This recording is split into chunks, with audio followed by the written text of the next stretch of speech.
Daily Horoscope, May 4, 2025 para kay Gemini. Gemini, the card said here, wala ka daw dapat panghinayangan dun sa mga bagay na binigay mong effort, or sabihin na natin na wala kang dapat panghinayangan dun sa mga bagay na pinaglaan mo sa isang tao, sa isang pangyayari, or sa isang moment ng buhay mo, no? Sabi dito, may mga maling gawa man, pero sabi dito sa cards, ito naman yung bumuo ng mundo mo, ito naman yung complete sa'yo. Ibig sabihin, talagang flow lang kahit na alam kong mayroong disconnection sa'yo ngayon at nasasaktan ka. Sabi dito sa cards, i-accept mo lang at tanggapin mo lang kung ano yung pain na yan or kung ano yung negativity na meron sa'yo ngayon dahil ito yung magtuturo sa'yo Ang importante, na-enjoy mo, naging masaya ka at alam kong na-manage mo ng maayos kahit na alam kong mabigat para sa'yo. Punta tayo kay Aquarius.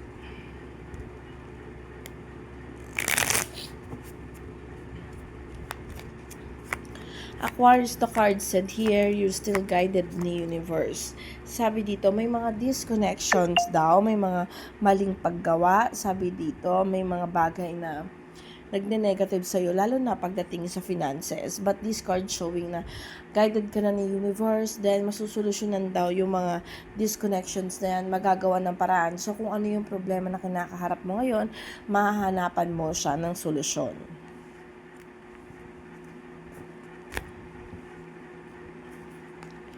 Punta tayo kay Aquarius.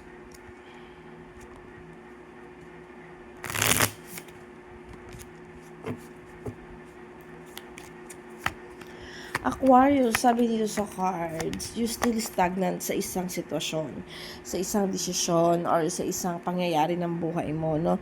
Sabi dito sa cards, alam kong desidido ka, kaya lang, dahil may mga disconnections or may mga taong nagne-negative sa'yo, hindi ka makagawa ng actions, or hindi ka makagawa ng mga pamamaraan para mag-move forward, kaya na-stagnant ka. Sabi dito kasi, mas maganda siguro mag-focus ka muna sa sarili mo. Huwag mo munang fokusan yung ibang tao, Taurus, no? Sabi dito sa cards, kailangan be mindful sa mga desisyon na gagawin mo. Especially, ang i-priority mo, yung sarili mo, huwag yung mga ibang tao. Kasi dahil sa ibang tao, na-stagnant ka.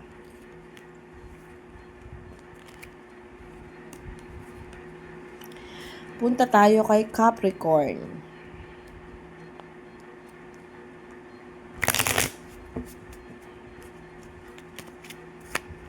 Capricorn, the card said here, may mga maling gawa daw. Sabi dito sa cards, alam ko, itong mga maling gawa na ito, kasi parang, hindi mo alam, kumbaga, parang na-betray ka, hindi mo alam na may labanan ka, hindi mo alam na may mga taong nagne-negative na pala. This card showing kasi na may pagkabigo, no? So, focus ka at huwag masyadong magtitiwala sa mga taong nakapaligid sa'yo. Especially dun sa mga desisyon na gagawin mo sa araw na ito. Lalo na pag may pagkilos at paggawa dito or like something na aalis ka or magdedesisyon ka, you need to be careful at huwag masyadong magtitiwala sa mga taong nakapaligid sa'yo at huwag din masyadong dumepende dun sa taong nandiyan sa'yo or sa partner mo or something, no? Move forward sa sarili mo, kumilos muna. Sa ngayon, huwag mo nang dumepende yung mga desisyon na gagawin sa ibang tao. Punta tayo kay Leo. Leo, new beginning nga nakikita ko dito. Sabi dito, may problema man na kinaharap or sabihin man natin may mga sigalot, yung kumbaga may mga betrayal, pero this time Leo, matatapos daw yan. You're still guided ni universe. Yung bigat or something na problema, kung hindi mo daw magawa ng paraan, this card showing na huwag kang mag-alala, matatapos ito, mag-heal ito, at makakakita kayo ng solusyon. Nakikita kong kahit hindi ikaw yung gumawa ng pamamaraan para dito, pero yung partner mo magmo-motivate to, o yung mga taong involved dun dito sa problemang ito, kung ano man yung problema na kinakaharap mo, gagawa sila ng way para masolusyonan yun. And this is time for connections. Sabi dito sa cards, new beginning. At nakikita ko rin naman na guided ito ng universe. So, tuloy-tuloy lang Leo, no? Huwag mo isarado yung puso mo, and then this card showing naman na parang masusolusyonan kung ano yung kinakaharap na problema mo. Punta tayo kay Cancer.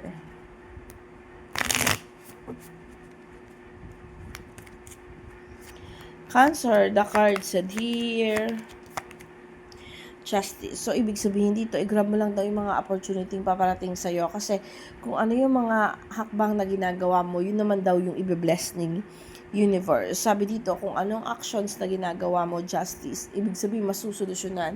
Kung mag-e-effort ka sa isang tao, mag-e-effort ka sa isang gawain, sa isang sitwasyon. Sabi dito sa cards, makikita na naman nila yung value mo, yung halaga mo. Sabi dito sa cards, meron mga taong nagde-negative sa'yo, pero wag mong pansinin yun. Sabi dito rin sa cards, may mga taong ayaw kumilos sa paligid mo, pero wag mo itong tutukan. Wag ito yung magbigay sa'yo ng dahilan para may stagnant o wag gumalaw, no? Wag kang tumulad sa kanila. Ang isipin mo kung paano ka mag-grow, kung paano ka magsisimula ulit, ano yung mga dapat mong gawin, Cancer. No? Huwag yun sa mga taong nakapaligid sa'yo. Huwag kang dumepende sa ibang tao, Cancer. Pupunta tayo kay Virgo.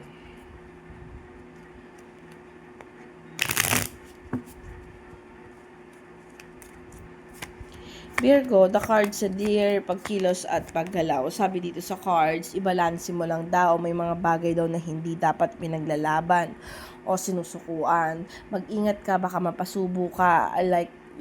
Like something na bagay na hindi mo kayang i-afford or hindi mo kayang ibigay sa isang tao. Pero no choice ka. Kaya kailangan i-balance mo, no? Sabi dito, alam mo daw kung ano yung dapat mong malaman, kung ano yung dapat mong gawin, at ano yung mga desisyon na dapat mong gawin.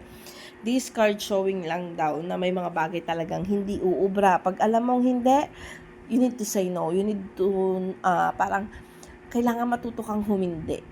Kasi in the end, kung hindi ka hindi, ikaw rin naman ang mahihirapan, Virgo. Pupunta tayo kay Scorpio.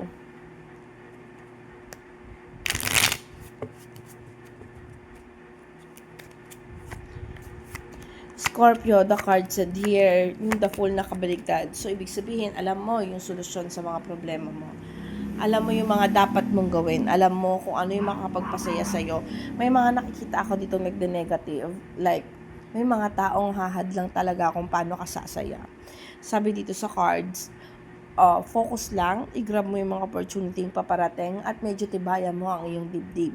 Huwag masyadong emotional, huwag mong daanin yung desisyon mo sa buhay or yung mga bagay na gagawin mo sa iyong emosyon. Be practical, Scorpio.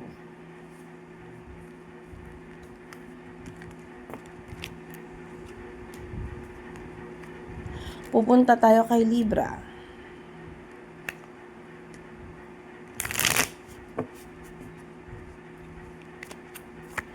Libra, the card said here, may disconnections.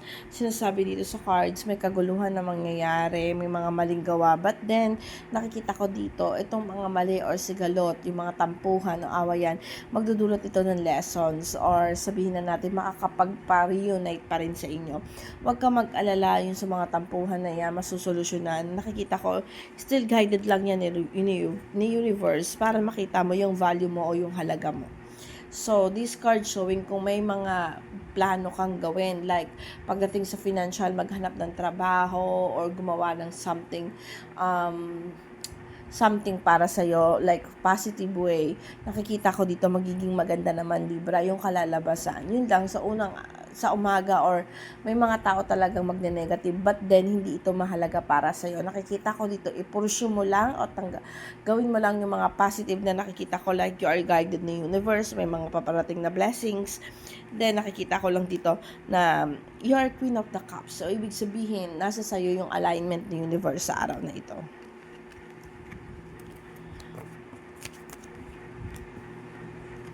Punta tayo kay Aries.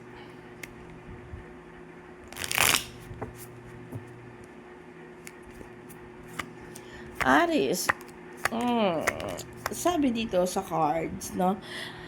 May mga bagay daw na hindi para sa atin or hindi meant for you, Aries. May mga plano ka na medyo may something pero hindi na daw kailangan pang mag-focus doon. Kung meron kang bagay na pinupursue at hindi mo na-achieve or may mga nagne-negative sa'yo sa aura mo today, ibig sabihin nito, ang card na to, i-grab mo lang yung opportunity kasi alam ko naman kung meron nagsara may bubukas.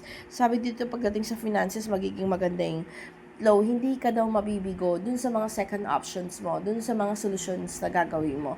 Hindi ka daw mabibigo dun sa mga bagay na kumbaga pagdedesisyon na gagawin mo, no? Yung solusyon na gagawin mo, nakikita ko dito, magiging masaya pa rin naman at magiging okay ka pa rin naman. Sabi dito, lalo na pagdating sa finances. So, kung merong mga na negative sa'yo, Aries, huwag mong pagtuunan ng pansin kasi nakikita ko dito sa cards na masusolusyonan mo yun. Magagawa ng paraan at magiging maayos din. Punta tayo kay Sagittarius.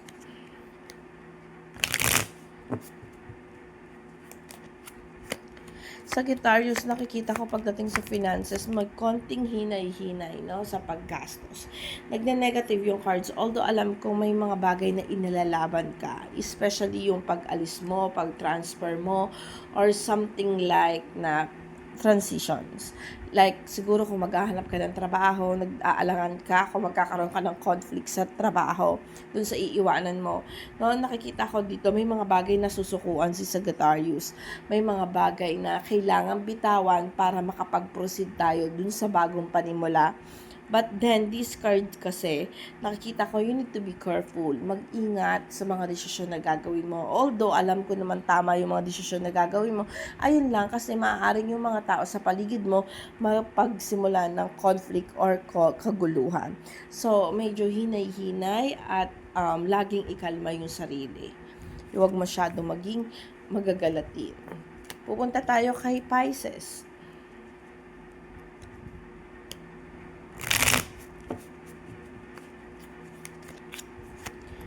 Pisces, sabi dito, maging matatag daw pagdating sa emotions. Nakikita ko dito, may gagawin pamamaraan si Pisces na ikakasaya niya. So, ibig sabihin, yung mga bagay, yung mga tao daw, Pisces, na nag-negative sa'yo, yung marirealize mo na kailangan ng sukuan. And then, nakikita ko dito, ito-turn mo sa iba yung iyong emotions o yung iyong mindset para hindi talaga mag-focus dun sa mga negativity. Sabi dito sa cards, ikaw, iiwas ka na sa gulo iiwas ka na sa awayan, sa, yung parang napagod ka na. But then, nakikita ko dito, once na hindi mo na in-accept yung mga negative thought ng mga nakapaligid sa iyong tao, dun na mag-start yung pagkilos at magiging masaya ka na. So, the key dito, Pisces, make yourself happy. Huwag mong pokusan yung mga bagay na hindi naman dapat pagpokusan. Mag-ingat lang talaga sa mga bibitawan mong, like, bibitawan mong pera, bibitawan mong mga salita, gano'n, no? Kung maaari lang, enjoy mo muna yung sarili mo na ikaw lang, no? Kumbaga, i-bless mo muna yung sarili mo, mag-focus ka muna, mag-self-love ka muna sa araw na ito. At yan po ang aking daily horoscope. Salamat po sa mga sumusubaybay. Paalala po, ito ay gabay lamang sa araw-araw.